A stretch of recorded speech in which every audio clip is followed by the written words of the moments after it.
Welcome, Diminished Cast, and welcome back to KiwiCast, and the cheese isn't here to correct me, so I'm going to say 12, and by my law, we are correct. So, I was working last weekend, which kind of sucked, but you know, the extra 2 days worth of pay was good. So, Yes. we missed a week, but we are back now. And I got suspended from Domino's, so that's one job that I have a week off from. Hooray! Hooray! Do I even want to know why? Oh, it was on the thing last night. You can read the messages in general. Yes, Trip. Why don't you read it out loud for me? No. We don't want to get completely sidetracked even before we start. So, the subject I had in mind, and I was kind of hoping there'd be more people for so more stories, but oh well, was the most awesome moments from 40k that, you know, we know. Or You see, 30K we were or on whatever. podcast 12. Yeah, are we on 12? No, we're on 13. Yeah, this Cheese is is 13. not here, yet it still happens. I couldn't help myself. Boo. So- Oh dear. So I was talking about the most awesome moments of 40k, and I'm not talking about, you know, the Siege of Terra, because that's an event. That's not a moment. So I'll give you an example, because I've got a bunch of them. But I was rereading Saturnine, the Siege of Terra novel, and basically the Death Guard are about to counterattack and attack the Colossi Gate. So Jagatai says, well, we'll just, you know, walk out there and meet them halfway, you know, counterattack so they don't get to the walls. So it's Jagatai Khan, Constantine Valdor of the Custodes, First Captain Raldoron of the Blood Angels, and a human colonel, Colonel Bronn. And Valdor goes, okay, Jagatai, order the advance. And Jagatai goes, well, technically I'm not in command. Raldoron is. And Raldoron goes, well, technically I'm not in command. Colonel Bronn is. And all three of them turn to Bronn. Wow. And he kind of clears his throat, looks up at the Primarch, Captain General, and the Captain, and says, with all due respect, sirs, I'd rather strip bare-ass naked and charge the Death Guard myself than ever think of giving you three an order. With which Jagatai bursts out laughing, Valdor gives a giggle, and Raldoron smirks. And I just think that's a really funny moment, like a bit of humor in it, and yeah, it's just like really good by the Colonel as well. So moments Well like that. played. Yeah. Well played. Like, all these, you're literally surrounded by these fucking demigods, and yet you still have the ability to crack a joke and get them to laugh. That man is a mad lad. Mad lad. I Yeah. think it's less of a joke and more of a. The sad thing is, I can't tell if he's wholly serious or if he is just joking. I think it's a bit of both with Brian, because he's kind of a bit of that sort of personality. Kind of like, yeah, even though I'm technically in command here, like I'm going to order a Primarch, the Captain General, and the First Captain of the Blood Angels to do anything. And it's also kind of like, I'm just a mortal colonel here. But I think he was just, you know, playing it off for a laugh. But I just love that I'd rather strip bare naked and charge the Death Guard myself. So moments like that is just things I really love about 40k and things that sort of stick with me.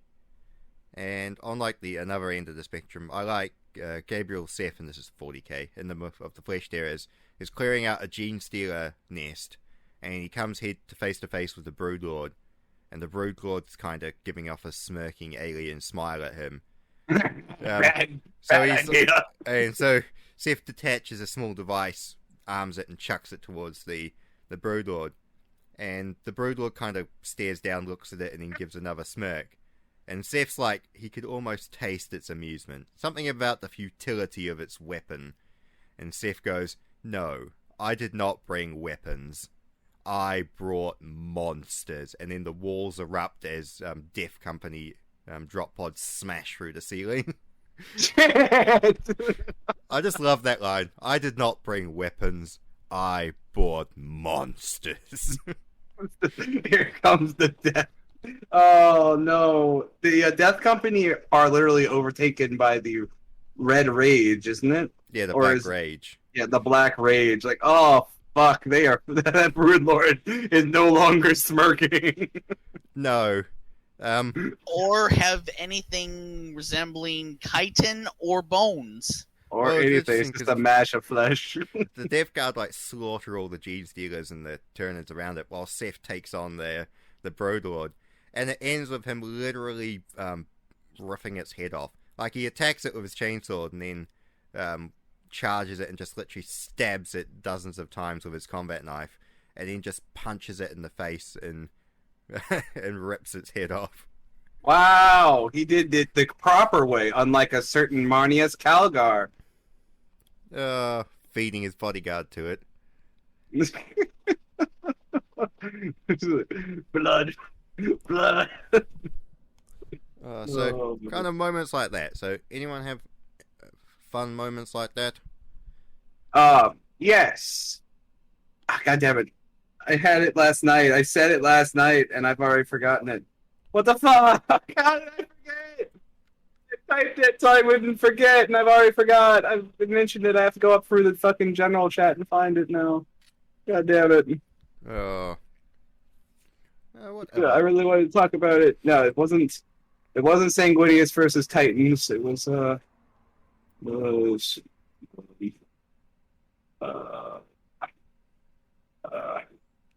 much farther must I go up? Until they reach the heavens. No, that's the fucking fight with Aethel. I think I went too far. Okay, come on. Oh, I may as well. Oh, yes, Dante. It was Dante on Baal, where he's just 1v1ing the fucking hive tyrant of the Tyranids.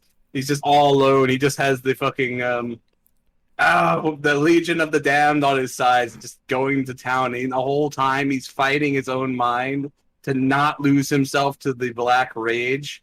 And he's just screaming, I will die as Dante. I will die as Dante. I am not Sanguinius. He's just ripping his way through the Tyranids to the fucking Hive Tyrant.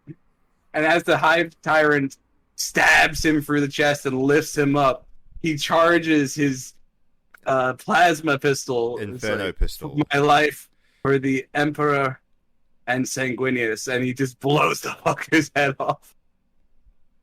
Just like, and then the whole scene where he gets to, like, basically he's like, the Sanguinor, you finally come for me, eh?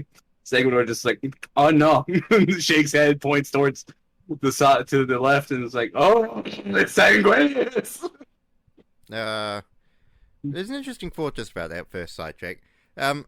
When the Emperor is talking to Kurz the last time, when Kurz makes his meat statue of the Emperor and is lamenting his shit life, Kurz goes, he's talking about all these kind words, tell that to those who died. And the Emperor goes, nothing truly dies, my son. Death is just a state of transition. And I'm like, that's an interesting turn of phrase. So does that mean the spirits of, like, Sanguinius, Ferris, and stuff are still around? And then yes, you get that novel, and it's like, okay, they are. So the Emperor wasn't bullshitting. Yeah. Like, it's still the Sea of Souls, despite it being in so much turmoil. Yes, that is quite true. Other awesome moments. I mean, during Hive Hell's Reach, Grimaldus literally ordering the speech. The speech. Yeah, the speech is awesome. And him literally ordering the Titan back to its feet. I love that. He resurrected a woman by lambasting her. Yeah. You promised me you would I stand. mean, like Avengers 1, where the Hulk screamed at Tony. Basically that. Read, Tony. Read. It's kind of like, you promised Titan, Princeps, you would walk and you would fight. Now stand. Princeps Zaha. Gets You up. promised me you would walk. Grimaldus, I did swear I would walk. Old crippled voice. Stand! Just gets up. It's like, okay, my nap's done. The Imperator Titan just gets back up. I just love that so much, too. That scene, thank Aaron for writing that, and also the guy who made the Hellreach movie. That scene gave me chills, dude. Yeah. Don't leave Aaron away from anything about the Emperor. Yeah, he has a real hate boner for Big E for some reason. Really does. Although, Like, why must you write him like a dick all the time? Like, half the time when he writes the Emperor is brain dead psychopathic. He has no empathy whatsoever. Yep. He really needs to not write the Emperor. He's good at chaos, and he's good at like the Templars and action scenes, but he's not good at the Emperor. Yes.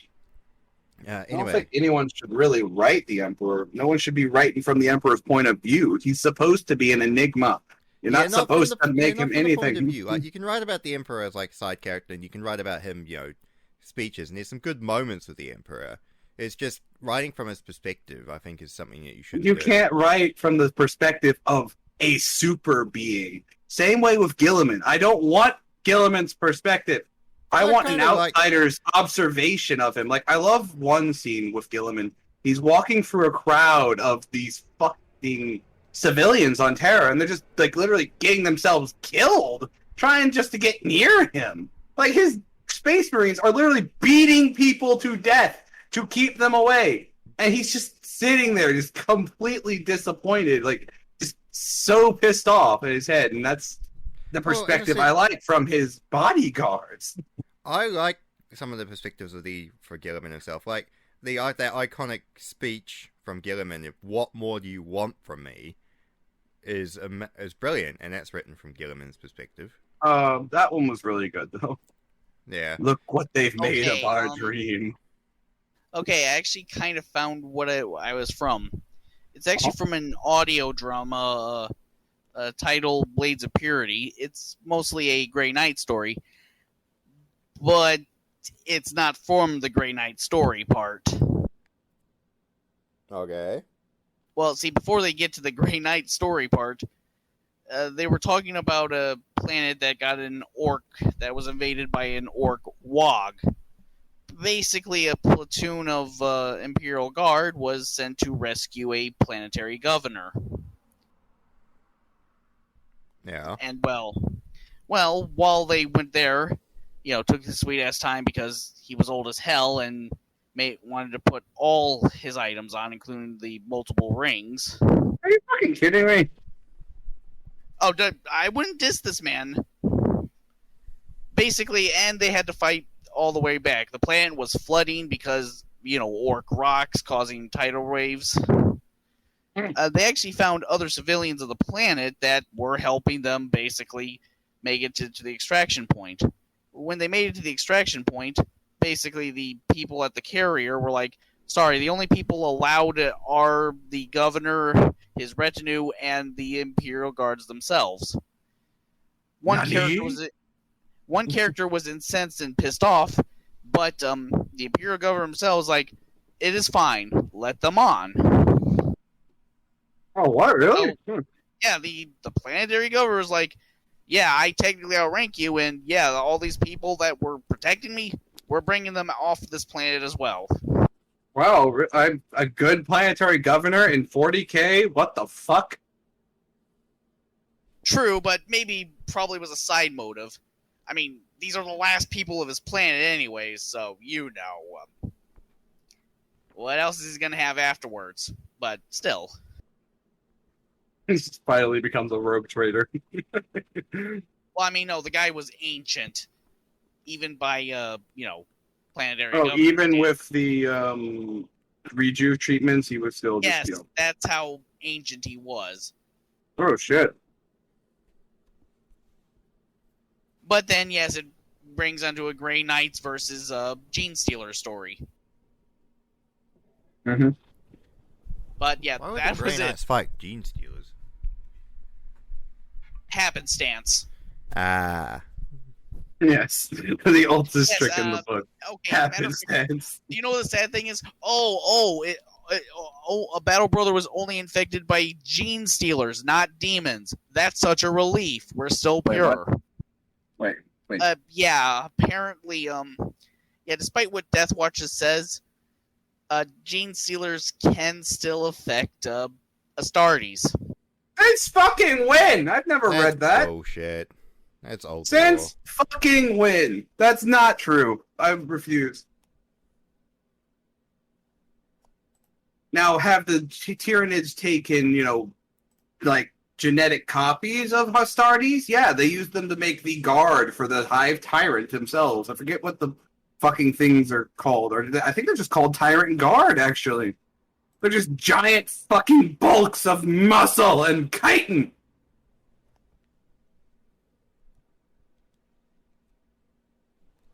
Oh, my Actually, believe it or not, the internet Deathwatch book fucking even shit again. says that technically they're not immune. It's just they're immune for the sake of gameplay. Go ahead, read it yourself. The Deathwatch RPG even mentions that. No, the gene I stealers- refuse to accept that as law. I'm sorry, I'm not I accepting live that in as denial. Oh, so you're Egyptian. I live in denial. Boo. That's not right, man. What's some other awesome moments? I've mentioned this before, but not on record. Sigismund and Dawn versus Fulgrim during the siege is great. I just love Fulgrim's taunting an Imperial Fist captain, Captain Medius, and he's basically, torturing him and playing with him. And then Sigismund just barrels out of nowhere and starts attacking Fulgrim. Like, cuts off a lock of his hair, like, stabs into his thigh, like, cuts his lip, punches his face, and it's just like basically, like, Khan, worldy to level, psycho-aggressive on Fulgrim. And Fulgrim's like, you little shit, get off.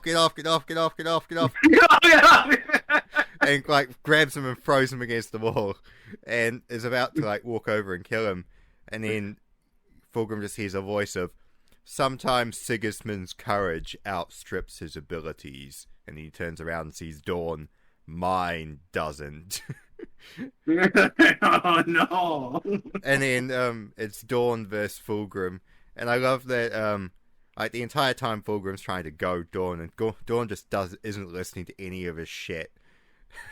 And he's got like a tower shield and a sword, and he's basically just like, Fulgrim gives off an insult, and Dawn's response is to smack him in the face with his shield.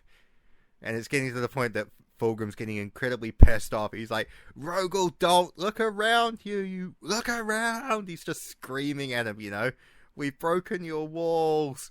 And Dawn's just like, nope, I'm not listening. I'm not going to talk to you. I'm just going to kill you. He's trying to get a dialogue with Dorn, and Dorn's just like, nah. Slash. Sword swings. That's cool. Yeah, the line, not the line. Gilliman, not Gilliman, Dawn. I'm thinking about other awesome moments. Other awesome moments. I'm trying to find the exact quote, but my internet's doing that thing whenever I'm on a Discord call. It stutters a bit. When the Lion finds out about the heresy, he's way on the fringes of the Imperium, and he wants to learn everything about it. So he captures a Night Lord's captain. Oh boy. And there's a really cool speech of his, and he's like, I was doing my father's crusade, and you dragged me back for your heresy. And then it's like, now we're going to go and have a conversation about everything that has occurred, and I'm sure you will be most cooperative. And it's Holds just, out a syringe. yeah, and apparently it's just like the Night Lord's captain apparently didn't stop screaming for days. Oh fuck! A very nice conversation. Oh no! It's like he's just like a doctor in a doctor uniform. He just unpulls the cloth and all the surgical tools are there. Very wide-eyed Night Lord. That actually happens. Oh, I found the quote, but I'll just say in the Black Shields, Indrid Har Black Shields thing, Indrid Har lets himself be purposely captured, and basically a insane, psychopathic former apothecary of the Sons of Horus does that. Comes into the room and lays out all of his surgical tools and equipment and goes, torture is most inefficient, but allows me to test my experiments. And and Har's like, yeah, I'm going to get out of here. And of course he's like, yeah, boasting. And he starts refluxing acid spit, and he's like, your chains are acid resistant. You're not going to be able to spit and get them off. And he goes, I'm not aiming for the chains. And he hits the floor, so it melts the floor, so the chains, burst out from where they were connected to the ground. And then he just comes forward, grabs the apothecary's bolt pistol, and just puts it to his temple. And pulls the trigger.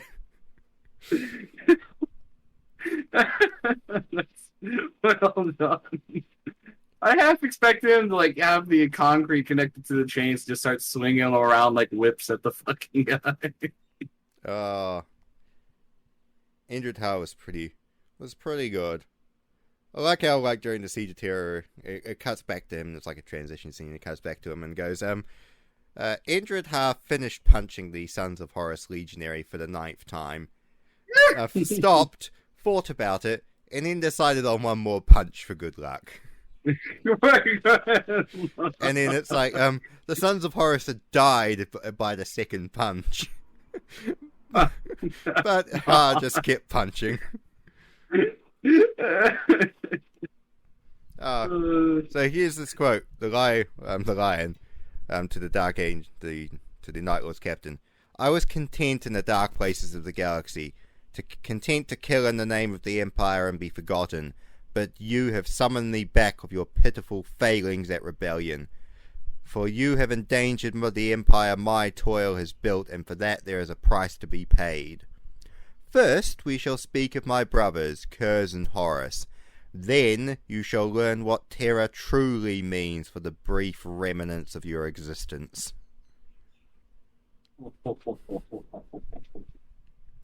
That Night Lord's captain was probably going to know exactly what it means to be afraid. In the brief moments before he's dead. Did he read him his super depressing poetry?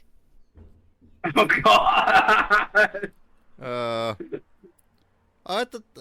Lion's kind of always talked about that, but when you get him pissed off, he is incredibly pissed off, as with most Primarchs. But even the Lion, Angron's like a rage, and the Rust is kind of like a rage. No, the Lion's like that silent rage that you walk into a room and you just go, this guy is about to snap and kill everybody here, and there will be zero emotion on his face as he does it.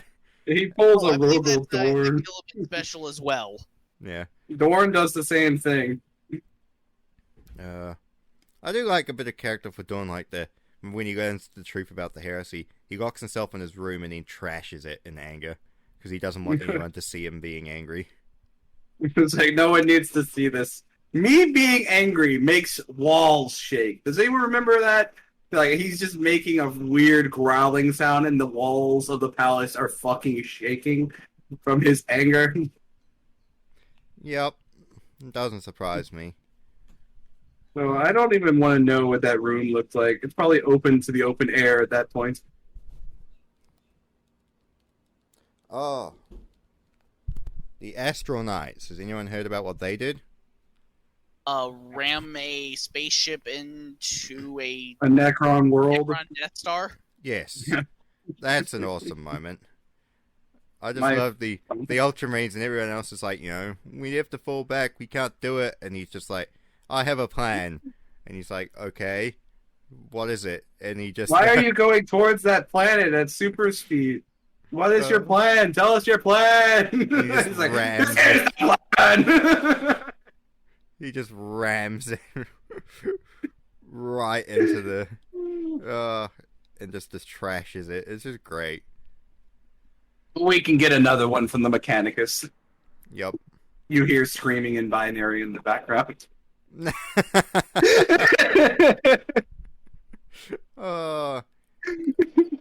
Oh, Celestian Yoris. Has anyone heard of him? I have never heard of this guy. Is he related to you? So he was the Reclusiarch of the Blood Angels during the Never Ninth mind. Black Crusade. Yeah, he was the Reclusiarch of the Blood Angels during the Ninth Black Crusade. And during that crusade, the Blood Angels were getting the shit kicked out of them because they were basically standing alone against the Black Legion.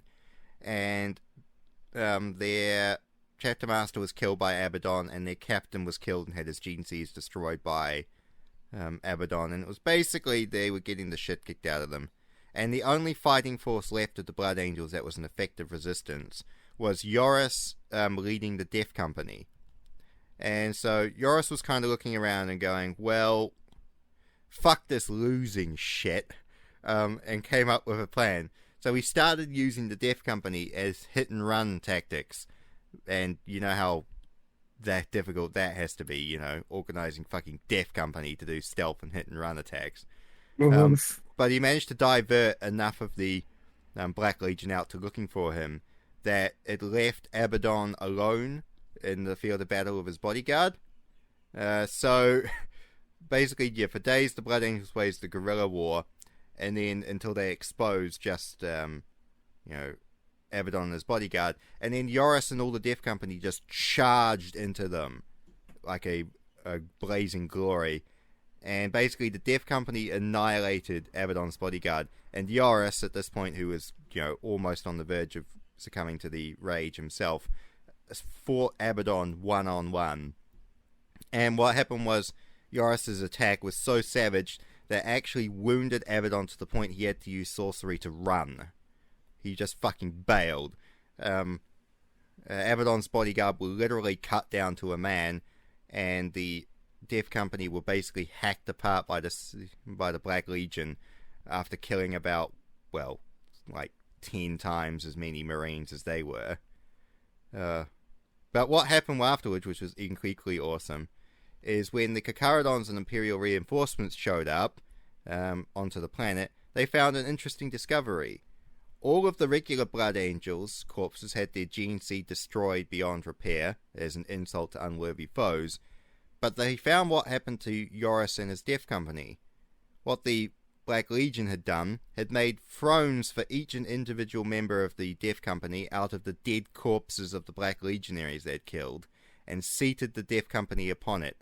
They hadn't taken their gene seed, they hadn't defiled their corpses, they just left them as a badge of honor, completely attacked on the corpses of the Black Legion they killed, with Yoris having the biggest throne out of all of them, made from the corpses of all the Black Legion warriors he'd killed. God! And then Yoris got the spaceport on the capital planet renamed after him as well, but yeah. So when you're such a badass that the enemy literally builds a corn throne to you, it's pretty awesome. The only other Sebastian York I know is, the guy named after his grandpa. Yeah. You mean Sebastian Yerrick. That's who you're talking about, right? Yes, he's talking about Sebastian Why Jack. are you saying it that other way? Wait. No, my guy is Celestian Yoris. That's way too close to Sebastian Yerrick. Well, it's older lore, so my guy is fine.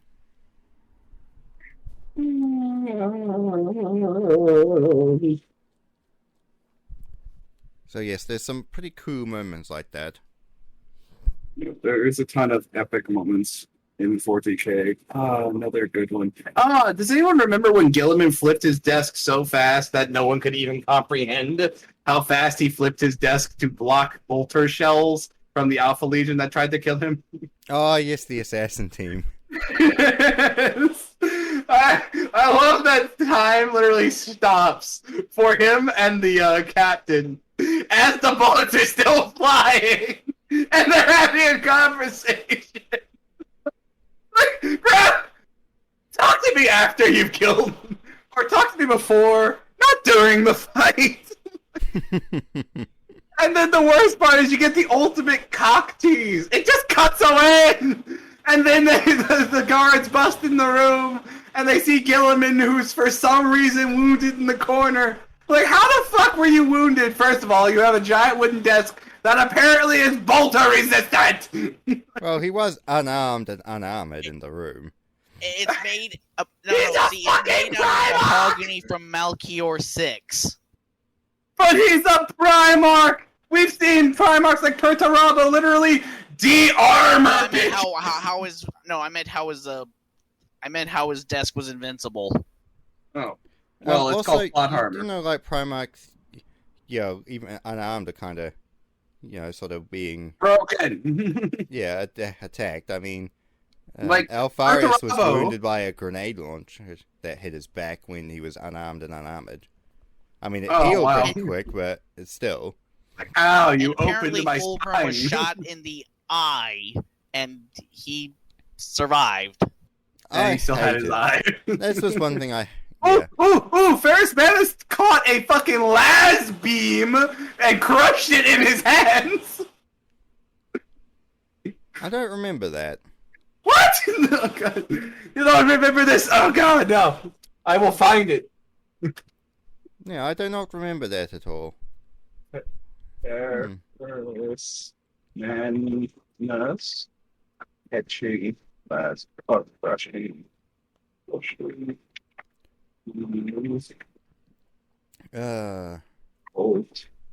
in What else? Uh, What else was there? Wasn't Come on, I know that this. I know this is a freaking real thing. We shall see if it is. I can't. Why can't I find it? I fucking hate you, Google. Dun, dun, dun, dun, dun. Whatever interesting moments are there. You are You weak, The only Corvus. one, so the only one I got is the time Magnus grew to the size of a Titan to punch a Gargant. Wait, what? He actually did that? Yes, Biomancy, folks. Don't try it at home. which No. I'm still. So how the fuck does he lose to Lehman Russ? Well, first of all, he wanted to lose for one. And Russ kind of uses Wolves as backup. Yeah, like both. One wanted to lose, and the other one cheated. It's not fair. Yeah, basically. Oh, a nice traitor one. I like the Battle of Scalathrax. I love Khan's like final descent into madness. It's like, have you heard of the story of that? I have not. Tell me. Oh, so basically, the World Eaters run from Terra and flee into the Eye of Terra, and their leader isn't distracted, and Angron's pissed off, and Khan's in a coma, and they're kind of like, well, the Legion's going to be fucked, because, you know, there's no one in charge, and we have no idea what we're doing, and there's no one, you know, to lead us, and we have no cause to fight for anymore. What the fuck do we do? And then Khan wakes up and goes, I'm in charge, and the first thing you're going to do is attack this Third Legion stronghold world, because fuck the Third Legion. Fuck the Emperor's children. And so they land on the planet and start fighting. But it's a demon world, and it has a thing where when it gets night on the planet, it gets so cold that it will freeze legionaries to death instantly, even through power armor. Fuck, it'll snap freeze them? Yeah, Oh, it shit. snap freezes them to death. So everyone hides in underground bunkers and, and stuff, and waits for the day to come again. But Khan shows up and goes, why are you hiding in a hole, you pussies, you're all worthless. So he gets a heavy flamer and starts torching all of the shelters, friendly and enemy ones. So it just turns into a brawl as everyone's fighting over the last remaining shelters while Khan's killing World Eaters and Emperor's children for being cowards. Oh wait, Everyone's and that's turning on when each other. everybody stops the fight just to hide from Khan. Well, they're kind of fighting each other for the remaining shelters. They're trying to fight Khan off because Khan's like in kill crazy. They're fighting each other to try and get to the last gunships to escape.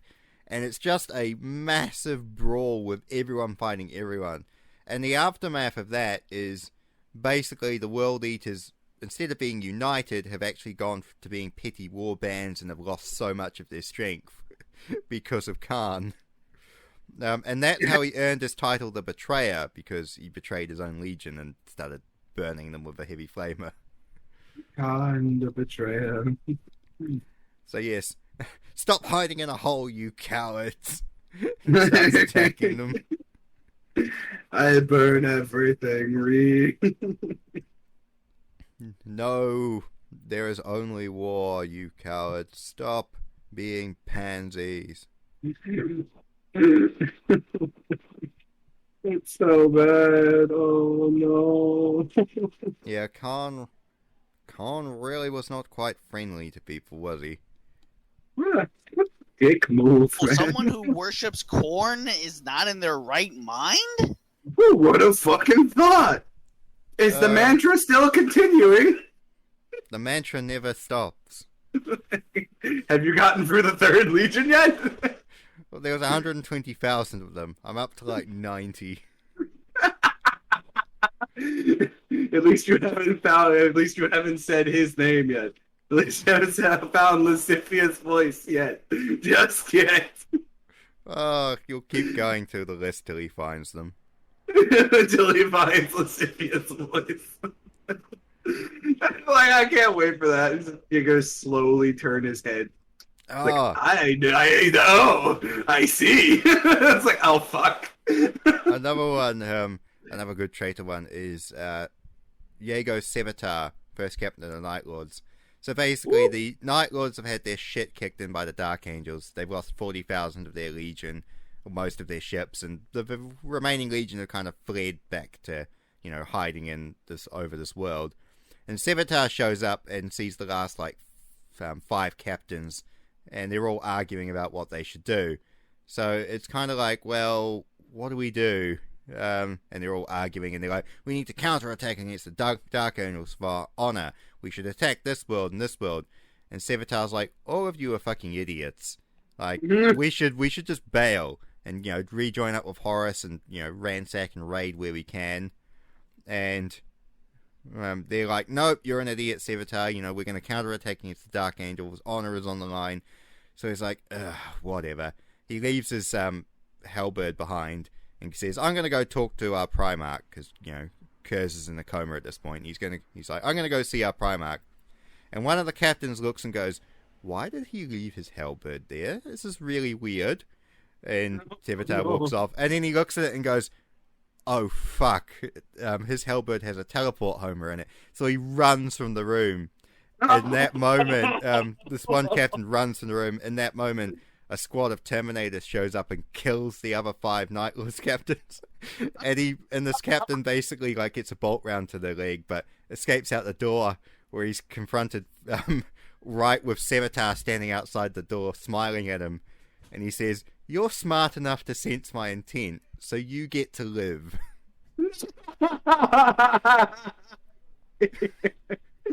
And he goes, guess what? We're no longer fighting the Dark Angels. We're going to rejoin Horus. Any complaints? None. Good. I just like the captain's like, oh fuck, there's a teleport homer in there. That tries the run. It's so good. Oh my god. Oh, it's just funny. I'm trying to think of good moments, but I'm too busy laughing. Yeah, there's some great traitor sort of fuck you moments. Like, curse your inevitable betrayal. Sudden but inevitable. Oh, Yeah, of course. inevitable betrayal. Speaking of Khan and traitors, you can't forget Khan beating the ever-loving shit out of Erebus after Erebus killed Argel Tal.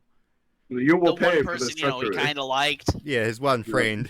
So he literally beats the shit out of him, cuts off his hand, kicks the crap out of him, puts his chain axe to Erebus's spine, and then Erebus just has to use warp sorcery to escape. Oh, I just like that. Yeah, it's great. Fuck Erebus. Fuck Erebus. One thing I that think everyone the can entire get behind. universe has that sentiment, basically. And then it's Lorgar. Yep. Oh, Perturabo versus Angron is another good one during the heresy. Ooh, what about Corvus versus the fucking demon bullshit asshole? Lorgar, demon Lorgar. Oh, the first fight or the second fight?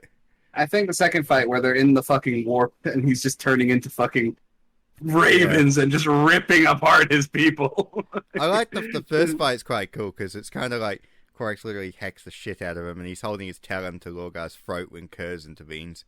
But yeah, that second fight where it's like, the second fight, he's like, oh, I've come to accept that we were made from the warp, and then Lorgar's like, oh, so have you come to, pledge your allegiance to your true, masters? And he goes, no, I'm just here to kill you. And then just uses all of his warp powers and psychic powers to beat the shit out of Lorgar. I love by the end of it as well, like, they've used so much power that they've literally gone back to just standard Primarch form. They've used so much power that they're back in their standard Great Crusade era form. Yep. And I love that for, Lorgar sacrifices an entire company of his warriors to run from Corax. And by the end of it, the only, wound Corax has is, a big welt from where a bolt round hit him. Yes, his face is fucking bolter proof. Man, that ammunition claps hard. Yes, I will continue making text-to-speech and DBZ references. Bridged. Bridge. Dun, dun, dun, dun, dun. So there is some very good traitor moments there.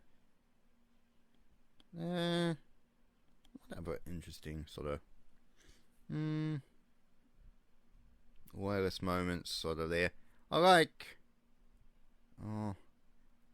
do like during it's kind of an odd sort of short story, but I kind of like there's a Titan Princeps. That's right. Yeah, there's a so there's a pack of traitor Warhound Titans, and they're going after this warlord. No, it's a Warbringer. They're going after a Warbringer Titan, and they, of course, because they've got grappling hooks and Ursus claws, because they're World Eaters Titans, and they, they surround it and they grappling hook it into place so it can't move anywhere. And then they're all arguing with each other, like these 6 Warhounds, arguing with each other over who gets the right to, strike the final blow and get the honor of the kill. And while they're all arguing with each other, the Loyalist Warbringer overloads its plasma reactor and detonates, taking all 6 of the fucking Warhounds with it. So while they're all bitching with each other over who gets the honor of the kill, the Loyalist Titans are just like, I have an opportunity here. I can't go anywhere, but neither can they. Let's just overload the plasma reactor. He just starts laughing maniacally, like in the Predator movie. Like, why are you laughing? Oh, fuck. It just detonates. Oh, no. Well played, Titan Princeps. Well played. Exactly. Oh, let's see. Oh, another good one. God damn it! Why am I drawing a blank when it's literally right on the money? Another kind of fun one is Horus Axima, and one of the captains of Sons of Horus during the heresy is fights a Iron Hands captain and kills him, and then he's standing around and looking at all the architecture, and he notices statues of Space Marines, and he's like, Loyalist Space Marines, like how pretentious. And he looks down, and then he looks up, and the statues are gone. And he's like, what the fuck? And then he turns around and gets his head sliced, because the statues were actually a White Scars kill team that were waiting for him to lower his guard. So the statues of Loyalist White Scars were actually fucking White Scars who were just standing there waiting for him to not notice. Oh, that's incredible. So it literally cuts half his face off, and he has to be rescued by the rest of his warriors. We play statue for victory, brothers. We play statue. Oh my goodness, that must have been the most painful thing for the White Scars then. Standing perfectly still. Yes, Yeah. we hid in plain sight. We did the one thing they never expect us to do. Yes. I guess I can only imagine the amount of Though, drugs they I had am- to stab into It's themselves. it's kind of sad that the salamanders can't do the one thing nobody expects them to do to win a victory, because putting What, extra ice use in their tea isn't really gonna do much. I don't think they know what ice is. In fact, has there ever been a book where a salamander's landed on, like, I don't know, a planet like Inwit Ahaf, basically? The fucking poor guy. I don't actually know. I've never really thought about that. Like, how would someone who comes from a burning lava planet like the salamanders react to being put on a planet like Inwit, the frozen hell? As Space Marines, I'm sure their bodies are like resistant to that sort of thing, but I'm sure it would just be an interesting sort of learning experience for them. He's gonna start being so happy, start playing in the fucking snow, and then realize, yeah, heck, me cold, much sad. It would be kind of amusing. Oh god damn it, but you fake.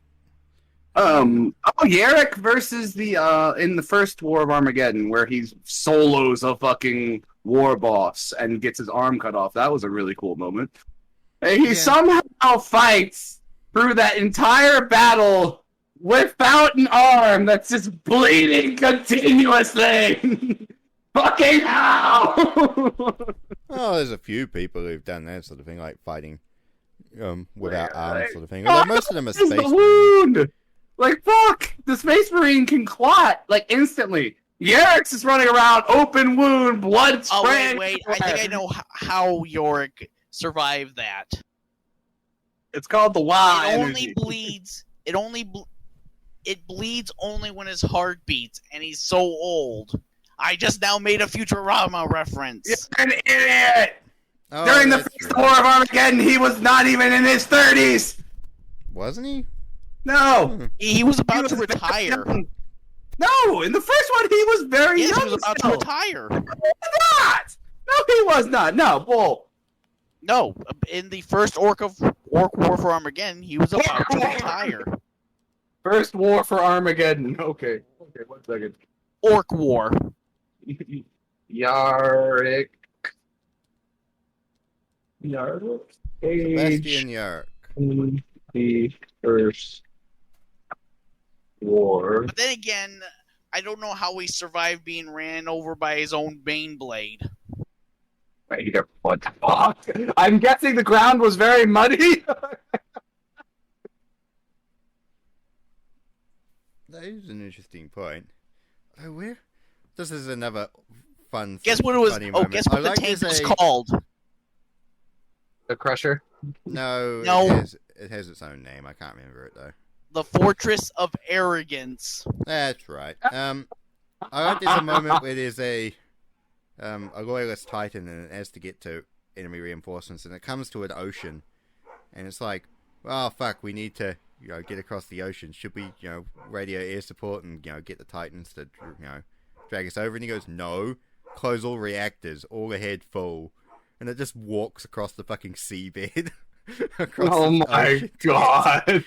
to get to the other He battle. walked through a literal poisoned dead ocean.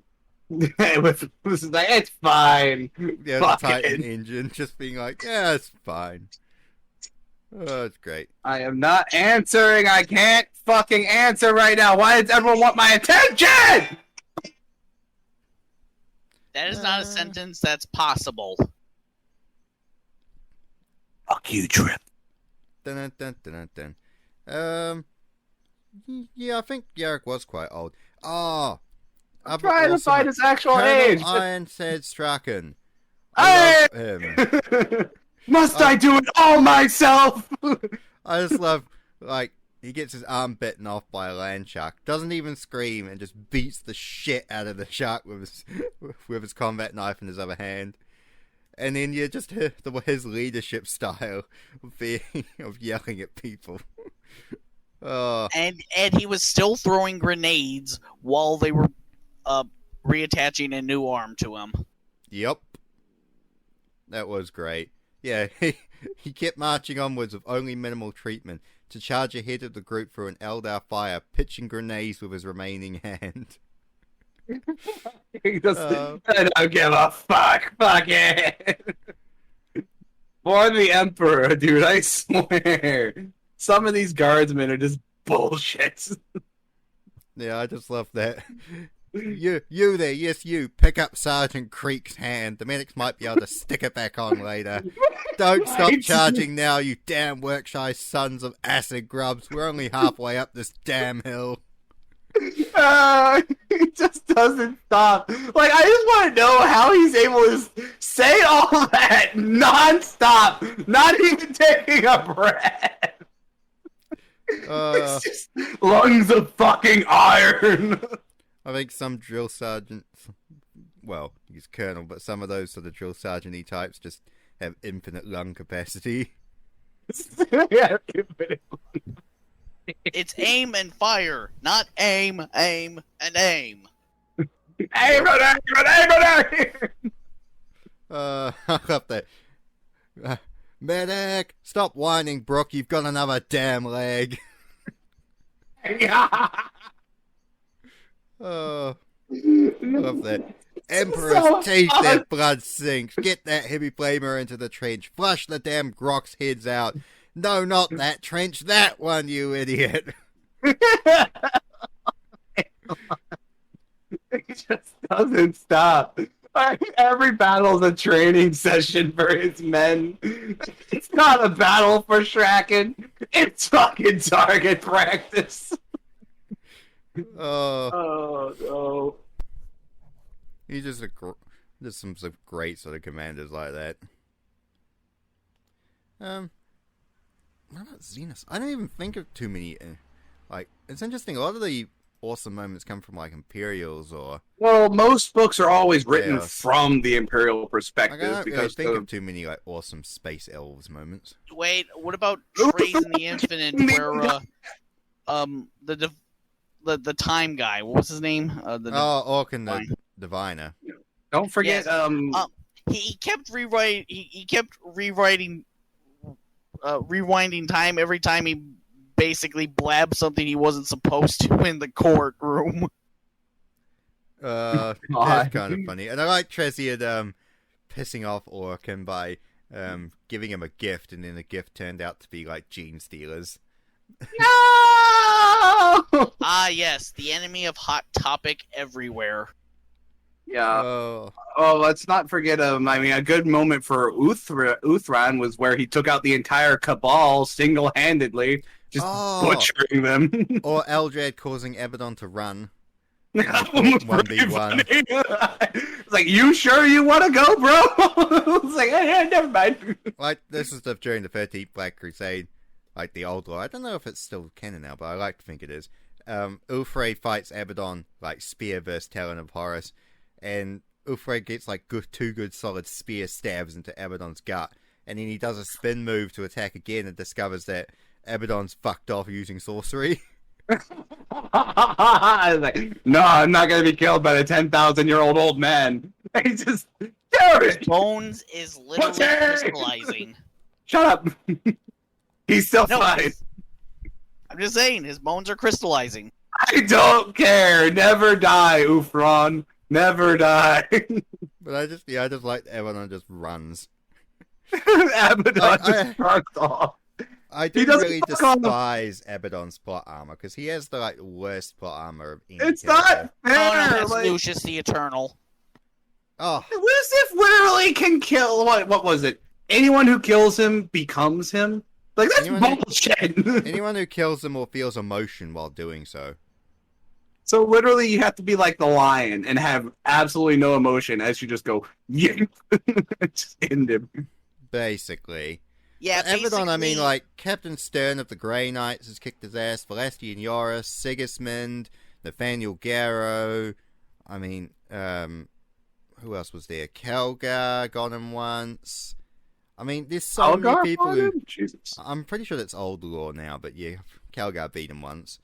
There's so many people that have like kicked Abaddon's ass, and then he just keeps coming back, and it's like, you're not threatening Abaddon. You're just a bitch. You're Failbadon the Harmless. Like, dude, I love a picture where it's Gilliman standing before Abaddon. He just rips his arms off, and Abaddon just smiles and said, "I'm gonna run away now."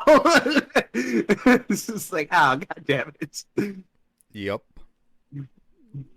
It's just, yeah, Abaddon has some crap level plot power.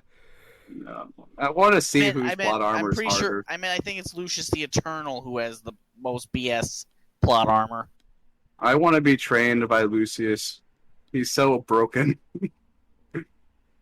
No, he just has the worst plot armor imaginable. Or even He's still the master duelist. Although Lucius does have bullshit plot armor, because I mean he's been had his butt kicked a few times too. Like even before he became, Slaaneshi champion thing. Like he fought. I love his fight with Loken. Cracking Cable Knight, and Loken's like, I'm probably not going to be able to beat you with just a sword because you're a master swordsman. So if we do this, fight, then I'm just going to use other weapons aside from a sword. And Lucius is like, yeah, sure, whatever. And Abaddon jokes, we'll give you a bolt gun, Garviel, to make it an even fight. And then Loken just drops his sword and just fucking punches him square in the face. Wait, he punched which one? Lucius or Abaddon? No, Lucius. He punches, so basically Lucius does an overhead swing. Loken just drops his sword and just fucking punches him right in the face, breaking his nose. Oh, Loken, you fucking Chad. And it breaks his nose and just severely fucks off Lucius because it ruins his perfect face because now there's always a bump there. He's like, no, that's not sword fighting. It's like, I told you I wouldn't be able to beat you with a sword, so I use my fist instead. Punches him in the face. Loken has some good moments. I like Loken finally getting revenge on Horace Axelmond.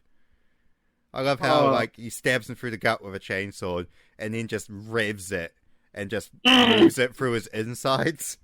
So he basically just the last 2 minutes of Axelmond's life you up. is just him literally being mulched inside out with a fucking chainsaw. And then just to spite him, Loken takes Axelmond's sword, cleans it up, and uses it against other traitors. I'm going to use this to kill all these other people. Are you ready? I like how by the end of that story he has 3 swords, and Kirill Cinderman goes, Garviel, you have 3 swords, but you only have 2 hands. And Loken counters, yes, I may only have 2 hands, but have you seen the amount of enemies outside? Oh. What, he's not gonna just do the Zorro thing? What's the Zorro thing? It's... You know what? Type in One Piece and Zorro and you'll get it. Oh, he has 3 swords, basically. He has a sword in his mouth, and then he has the 2 for one other arm. Both hands. It's really... okay. No, that makes sense. What a stupid thing to do. Yes, hold this sword handle in your fucking mouth. Gets punched in jaw, break all teeth. Yeah. Not quite a smart tactic. Well, except it works. His jaw is just that strong. No! just no! Even trying to cut just by turning your neck sideways, just you can't do that fast enough to do fucking damage. He can cut steel. He's a fucking anime character. Yes. My point stands. One of the fun moments. I like Isfahan 3, the Drop Site Massacre. The traitor world eaters have landed. The loyalist world eaters are counter-attacking to meet them, and there's this big charge of world eaters charging world eaters with Angron at their head, and Saul Tarvitz draws his sword and goes to join the loyalists, and one of the world eaters captains goes, no, and he goes, Emperor's children, do not run. And he goes, "They do from this," and shoves Tarvitz away so as to not fight Angron. I just like that. Emperor's children do not run. They do from this, and just throws them away. I just remembered, we all know the one moment we should always talk about. Rylanor's last stand. The Ancient of Rights. That is good. That is good. The last loyalist survivor of Isfahan Free. It's interesting. There was actually 3 survivors from Isfahan Free. There was Cyrus Mortag, librarian of the Death Guard. There was Gaviel Loken and Rylanor, who never actually left. But yes, I think it's pretty awesome that he was able to spite Fulgrim right to the end. And he was able to keep so honorable that even the Thousand Sons were like, yeah, fuck Fulgrim. We all die. Fuck Fulgrim lived because plot armor. God damn it.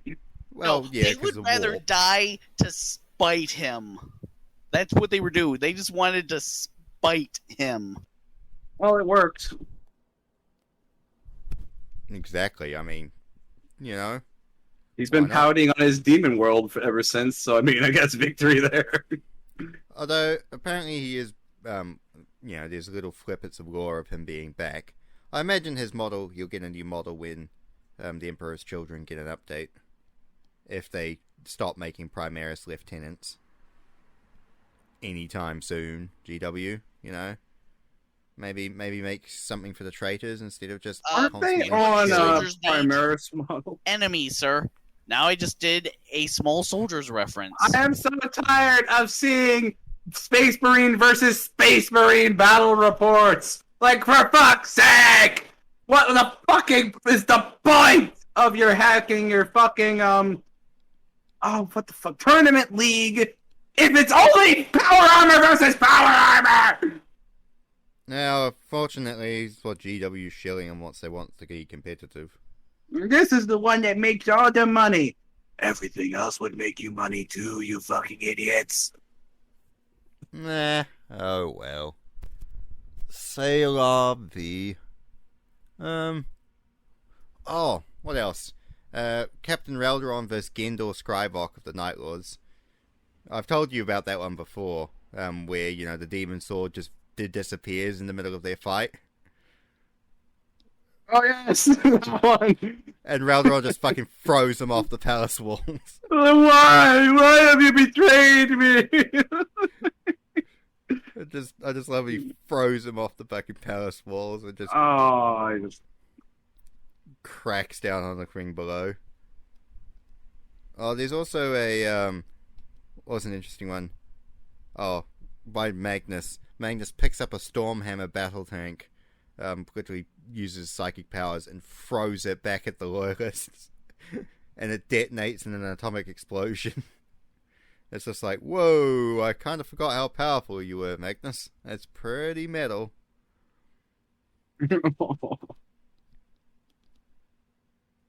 And then you've got of course, Sanguinius taking on those 3 Chaos Titans. What else? Yeah, come on, someone else. Carry the moment here. The time that someone carved the name of Janus into Mortarian's heart. Oh, I would consider that awesome. I consider that bullshit. Oh, it's so stupid. I'm going to rip your fucking chest open while you whine like a little. The one time that the Grey And Knight then took into down your a demon-infested Titan. But then again, Titans are susceptible to boarding actions. Yeah, that was a cool thing. I was reading more just the latest Siege of Terra thing, and it actually had reference to their sort of boarding Titan things. Like a couple of the Loyalist Titans had weird assault boarding pods on their backs, and then Imperial Fists jump pack troops emerged out with melter bombs and power fists and just started boarding the traitor Titans and planting bombs on their basically reactors. the Titans were pooping Space Marines. well, they were on their shoulders, but yeah, the Titans were spewing like a, what was it? It was described as like a horde of locusts, a horde of loyalist locusts, just standing out and like planting melter bombs on traitor Titans, and then detonating them and flying off. It is kind of. I would like some more Titan stuff. Like, I do enjoy Titans. Like, I'd love there to be a Titan game where you're a Princeps and you command your own Titan. I know there's kind of a shitty mobile version, but like a proper version, that would be awesome. Like, you have to like kind of like a Mech Warrior style. You have to maintain power to shields and reactors and locomotion, and you know, you can get different classes of Titans and different weapons and armaments and all that sort of stuff. That would be pretty cool. Yes. No? Yes. Okay, yes. Okay. I was like, no, just me. Well, Just me, it's oh. a decent idea. I mean, Also, if we're going into just funny, weird moments, just delving into fantasy for one that always makes me kind of amused, is that battle where Arathi rides slowly up and down past an Imperial, like a Empire army topless, and all the men just stare at her while her Dark Elf archers just shoot them to shit with arrows and kill them all. They're just completely enraptured by boobs that they don't even realize they're being killed. This is why the Druki are so good. yes, the power of the Mega Milfs. The power. Or another time where she kind of did the same thing, like she got some of her witch elves to basically seduce and ensnare like a massive army of Norskin warriors, just so she could use them as cannon fodder for her next battle. So it's like, hey, you can get, and she like seduced the king of the like tribes himself, being like, if you win this battle, you get to fuck me, and then he's like, damn right, we'll win, and then he gets killed, and she's like, ha, I just used you as cannon fodder. That's not right, man. I wish he was one just And to- now her son is a hermaphrodite. No! Well, her son's he half merged- dragon. Yeah, And that dragon was female. yeah, he merged with a dragon and became a god. I also like there's finally a short story in Age of Sigmar of the two of them interacting, and it's actually quite a good story. And it's kind of like, was it Malekith's kind of like, congratulations on finally becoming a godmother. I'm sure your bed chambers has been well used as of late. And she just like kind of slaps him. Wait, did It's- the dragon give him sass more so than most dark elves? Yeah. It's kind of, yeah, it's Wait, kind of funny. Oh wait, I can actually bring this back to 40k and Warhammer. The Yeah. time Keldor Drago actually did something in Warhammer Fantasy. Yes, that is quite correct. Wait, Caldor Draco? Are you talking about him being found in Nurgle's realm during the Warhammer? Oh no, Fantasy no. thing? He there was a gray knight that accompanied a few heroes in Warhammer Fantasy during. Yeah, that was apparently implied to be Drago, yeah. Mhm. That was Yeah, I thought that implied was to funny. be Drago. It's just impaled on a spear. I'll get you for this after I get down from here. Oh, dun dun dun dun. I knew I should have stayed in 40k. Speaking of which, actually, who is more broken? Actually, the fucking fantasy characters or Warhammer 40k guys? It's kind of hard to like. I think the 40k See. because Yeah, I think the 40k ones are all they broken. basically have just as much ridiculous magic at times And the and they- technology. and the tech stuff. bioengineering. But I mean, the fantasy guys have some crazy magic transformations for people, which make them just super soldier esque. Oh, who is it? Just thinking, 40k moments. I like, awesome moment. Alfarius, infiltrating the Imperial Palace back when he was like still a teenager. Before he was revealed to everyone, yes. Yeah, when he reveals himself to Valdor.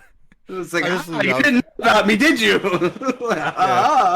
And he's like, "Aha! I could have assassinated the Emperor." And Valdor's like, "No, you were aiming your bolt gun. You didn't fire. I stopped it in time." And he's like, "No, I hacked the AA defenses of the city. I could have shot down Father's gunship at any time."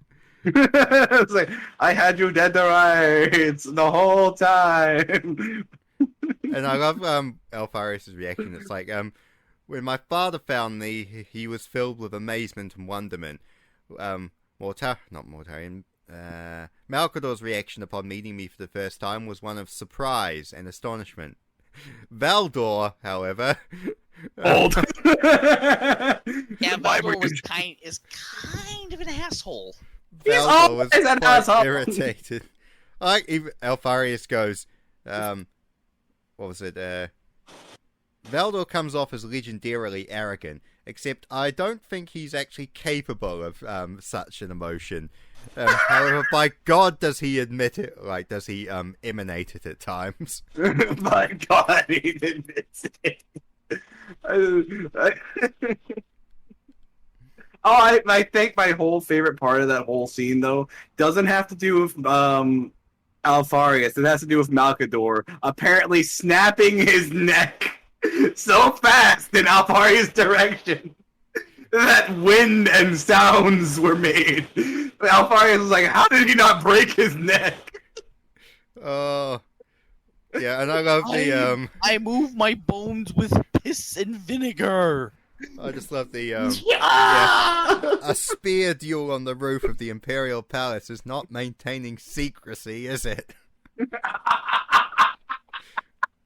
And I just like that, like, Alpharius just looks back to the Emperor who's standing there watching the whole thing, and the Emperor has, like, no emotion on his face, just like, oh yeah, okay, this is a thing. Cool. This just happened. Oh well. I just love how irritated Valdor is by Alpharius' antics. I love, like, later on he's talking and he says, when you were executing the traitor High Lord Candelar, you said that all the Primarch generals were lost. Yet you'd met me by this point. Why didn't you say I was still around? And Valdor goes, I didn't lie.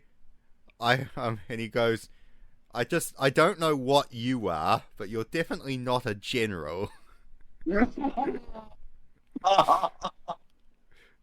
And then another part of that is I like Russ meeting Alpharius for the first time, and Russ is like, okay, what are you supposed to be? And he's like, I am Alpharius. He goes, no. What are you supposed to be? I don't get you. Yes, you do. I am his executioner. We have his scholar, his politician, his point. He's just angrily. talking to different brothers. Yeah, he points angrily at Magnus and goes, his sorcerer. So what one are you? And Alpharius smiles and goes, I'm the one that keeps secrets. Yeah. And then Russ laughs and goes, really? I'm surprised there's only one of you. Like, wow! Wow, the foreshadowing! Well played! I just like Russ's little reaction like that. Did anyone know that there were twins? Like, before it's the implied. heresy? The Emperor and I think Malcador. Yes, implied the Emperor and the Malcador knew. But aside from that, no. The Emperor and the Malcador. One Yeah, so- is a super psyker, and so is the other. One is nearly a god, and the other is also kind of... Is that old god? No. Both are geniuses. One is insane. If it's written by Dempsey Bowden. Dempsey Bowden, huh? Yeah, Aaron Dempsey Bowden. I don't know how to say. It's like, there's no D in front of that, dog. Dempsey Bowden. Aaron Dempsey Bowden. I could imagine a stupid mismatched buddy cop thing of Malcador and the Emperor, like at the start of the heresy, like not start of the heresy, like just before the start of the Unification Wars, trying to sort things out. So it's like, okay, we're gonna make these Thunder Warriors. Yes, my Emperor. So what they need to be is really big. Will they be able to fit through doors, my Emperor? It doesn't matter. We'll build new doors. They need to be really big. and we need to let them like spit acid. We can't do that yet, but I want them to spit acid. My Emperor will make sure the next batch can spit acid, but we don't have the facility to do it now. I want them to spit acid. Of course, my Emperor. No. It just gets to the point where they're not even listening to him anymore. They're just saying yes, Emperor, doing their own shit. And then it comes to like making the Primax. It's like we're gonna make 20 kids for you. Awesome. They can be my commanders, and they'll be like super strong, and each of them will be like really great. And maybe we should make some of them girls. No, girls are yucky. But wouldn't that? No, girls are yucky. But my Emperor, no. Okay, No. What about this one, my Emperor? Combine it with wolf DNA. I'm sorry, my Emperor? Combine it with wolf DNA. What about this one, my Emperor? Wings. Lion. What about this one, my Emperor? And cover my palace in gold. But No. it's a terrible metal. I want gold. If it's actual gold, it must be gold plated. What And about- let's not tell him about chaos. But why, my Emperor? Because it takes too long to explain. But isn't that really dangerous? No. Shut up, Malkador. Yes, Emperor. Valdor is just pinching the bridge of his nose. No, Valdor's incapable of emotion, so he's like the yes man. You know what? Maybe that's the reason why he ages. He's a perpetual, but all his aging is due to stress. Yeah, having to deal with the Emperor and Valdor's yes man. Valdor, you know this is a terrible idea. Back me up. Anything the Emperor says is perfect, and therefore should not be questioned. Valdor! He has a blank look while saying it. The Emperor said so, dear. Malcolm trying to organize things like himself. Okay, so we need an effective tax system. The Emperor, tax everyone. That's not a good idea, my tax everyone. Yes, Emperor. The Imperial tithe, here we go. Just Malgador tearing his hair out, and then having to deal with the Primarchs as well. Because, like, Oh, many of them, the like Primarchs. Valdor, Alfarius, and Horus have all bitch slapped him at some point. So he's just like, one of the Emperor's sons wants to meet with you. Oh God, not this again. I will have to neuter one. Here comes Horus. He'll do. I beg you not to face disturbing. And then John, and then has a few like touching moments of him like playing chess with Russ and actually getting along well. Yeah. But Like, just, why is it Russ that you're getting along with? You fucking old man. I like how some of the Primarchs call him Uncle, like Sanguinius and Oh, that's Russ the best call him shit ever. Uncle. But yeah, just You know what would be funny? You know what would be funny? Malgador actually hates being called uncle, but you let Sanguinius do it all the time. It's Sanguinius. Do not question the glorious Hawk Boy. we just let the angel do what the angel does. Also, I love 'Cause if you read the Slaves of Darkness, it has the opening thing of like the Emperor's just told Horus he's going to become War Master tomorrow, and Horus is just wandering around thinking about the thoughts, and then Malkador shows up and and is talking to him, and he gives him like all words of encouragement of like, your father loves and respects you no other. That's why he gives you this honor. And then and he's saying all this praise and warm words to Horus, and Horus is like, why didn't the Emperor himself say that to me when he gave me these words? And he's like, well, the Emperor gave it to me to do. Gave it to me to do.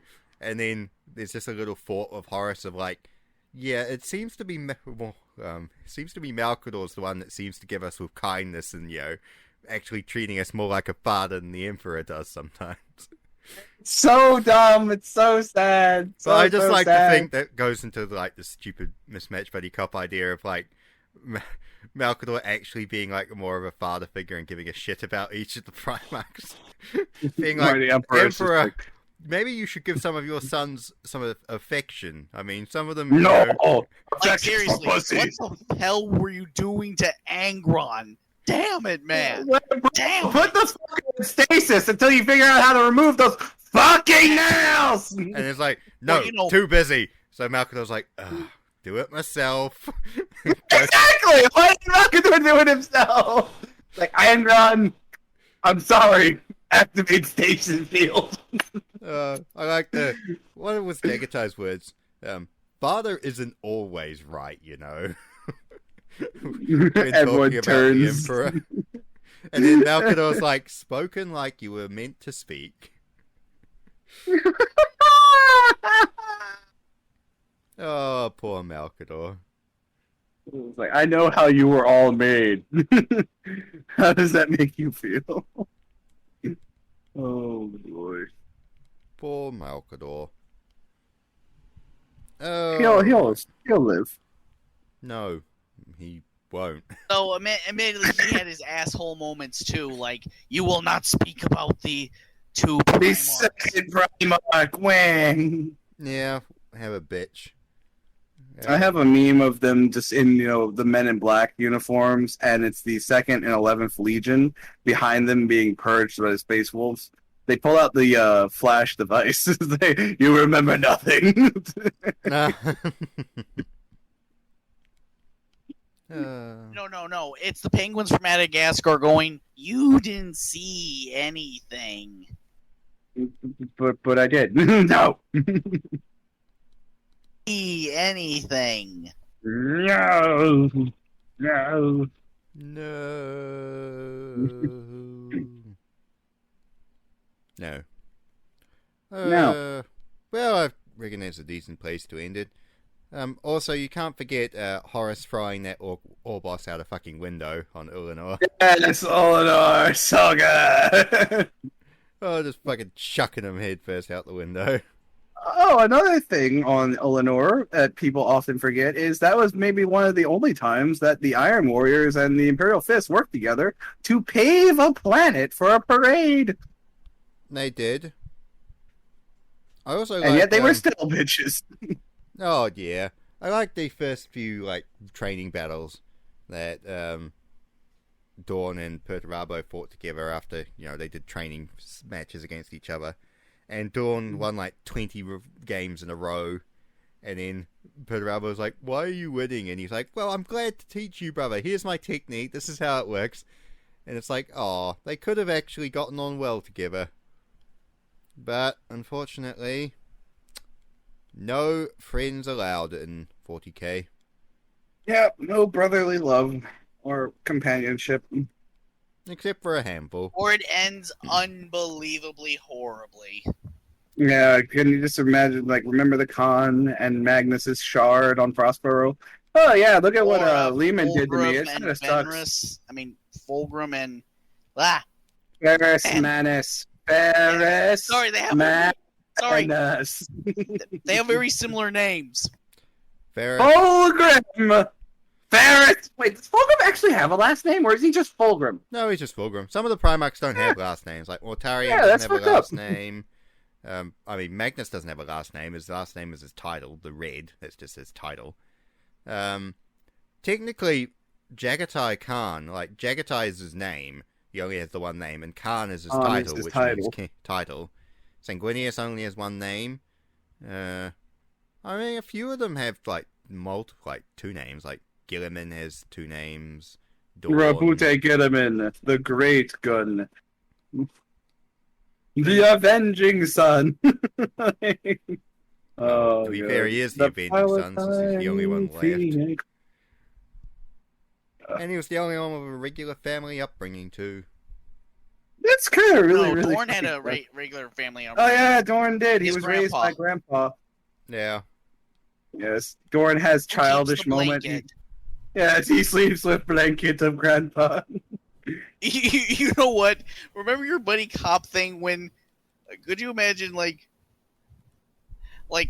Emperor, you accidentally spilt oil on I don't care on Rogel's blanket, and then the Emperor might actually have a look on his face for once. Oh, Dawn's just screaming. Who hurt my blanket? Granddad! No, it's like, could you just imagine? Like, and then the Emperor just pulls like 3 random mechanics. Like, I don't care what you have to do. I don't care how long it take. You will clean this pill on this blanket before he figures out what we did. Oh no! Or I will smash toasters in front of you for You 8 will not hours get straight. complete supply of toasters. Uh,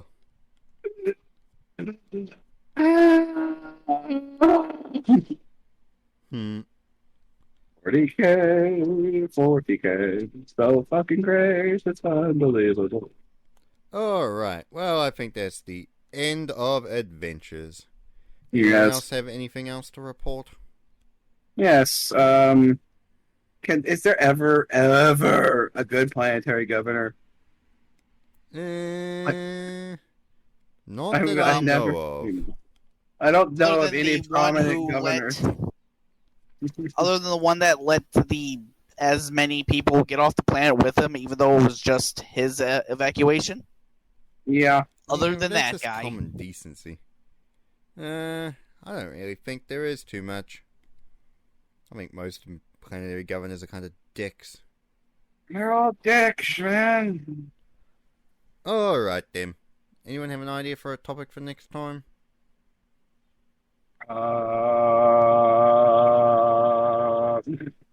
Oh no. We could talk Why- about fantasy. I mean, branch Eh? out a little bit. spin-off ideas. Do you want me to fucking name you all the fan fictions I've read? No, 40K and fantasy? That's a lot of really good ones. Not all of them involve schmut. I promise. no. Believe it or not, I'm more terrified of the non-ones. Non-canon? You're more terrified of the non-canon? No, I'm. That's. I know. Alright, I'm ending it. I said.